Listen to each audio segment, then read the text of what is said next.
જો મારા પાસે પૈસા નથી અને અત્યારે ખાલી 500 રૂપિયા પડ્યા હશે ગૂગલ પે માં, એ પણ મારા ફેમિલીએ આપેલા છે, હું તને ક્યારેય પણ રેસ્ટોરન્ટમાં નથી લઈ ગયો.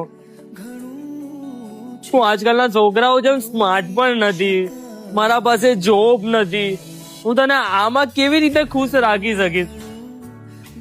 એના કરતા બેટર એ જ છે કે તું મને છોડી દે. રેસ્ટોરન્ટ જવા માટે પૈસા નથી તો શું થયું? સ્ટ્રીટ ફૂડ ખાવા માટે તો પૈસા છે નહીં. અને હા, તને અત્યારે જોબ નથી મળતી, ટ્રસ્ટ તો એક તને જલ્દી જોબ મળી જશે. અને મને ખબર છે કે તું આજકાલના છોકરાઓનું પ્રેમ ના થતું, જેવો છે મને એવું જ જોઈએ છે. અને તારી જેવો પ્રેમ મને બીજું કોઈ કરી નથી શકતું. અને હા, જોજે કે એક દિવસ તને બધું જ હશે, તું ખૂબ જ પૈસા કમાઈશ. અને હા, મને રાણીની જેમ રાખીશ. હા સાચે, હું તને એક દિવસ રાણીની જેમ રાખીશ.